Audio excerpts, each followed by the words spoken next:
تعالي بقى نشوف وصفتنا النهاردة سهلة وبسيطة واقتصادية 100%. حاجة كده من غير لا سلق ولا تحمير ولا أي زفارة ممكن تحسيها في الأكلة.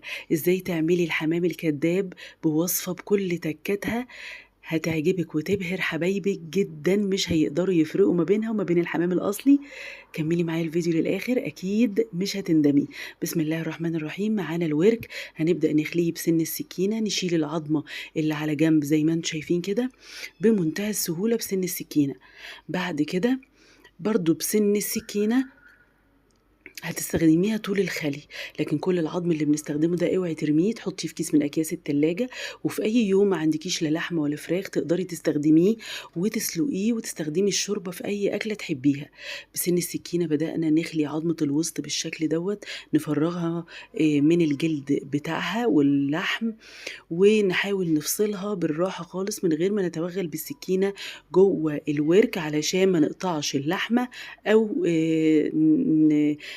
تغرز جوه الجلد اللي احنا محتاجينه علشان نقفل الحمامية بتاعتنا.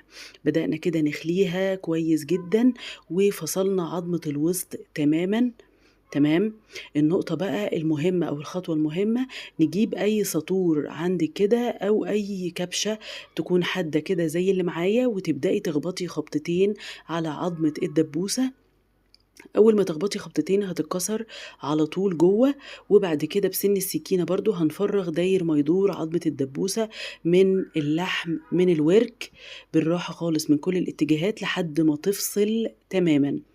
اول ما تفصل عن الدبوس زي ما انتم شايفين كده، هتبداي لانك كسراها هتبداي تخرجيها تقلبيها كده من اللحمه، هتلاقيها طلعت معاكي بمنتهى السهوله لان احنا كسرناها.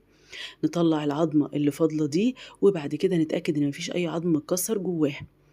نغسل بقى كل الوراك اللي معانا كويس جدا وننشفها من المية، ودي نقطة مهمة علشان الزفارة. بصي بقى الدبوس او الورك بقى جميل، والدبوس بقى عامل زي الجيب تقدري تحشيه بمنتهى السهوله. دايما وانت بتشتري الوراك للحمام الكداب لازم تقولي له علشان يسيب لك الجلد فيه مساحه علشان تقفلي بيه الحماميه بتاعتك. بعد ما نشفنا الوراك وغسلناها، ملح وفلفل بهارات فراخ بصل بودر توم بودر شويه بابريكا، وندعك بيهم كل الوراك من كل الاتجاه علشان تمنع الزفارة وتديكي طعم تحفة. الخلطة بقى بتاعتنا، انا عاملة 6 وراك، كمية ال6 وراك هتاخد بصلتين كبار مبشورين في حلة فيها معلقتين كبار من السمنة. هنشوح البصلاية كويس جدا لما تدبل، ننزل عليهم بربع كيلو من الكبد والقوانص مقطعينها صغير جدا، نشوحها مع البصلاية. ننزل عليها بمعلقة كبيرة من الفلفل الأسمر وشوية من الملح، نشوح نشوح. والكل ورك بياخد كبشة الإيد من الرز. لو أنا عاملة 6 وراك زي ما أنا عاملة كده يبقى 6 كبشات من الرز بكف إيدك، تغسليهم وتحطيهم على البصل والكبد والقوانص، تشوحيهم كويس جدا لما يتشربوا السمنة تماما.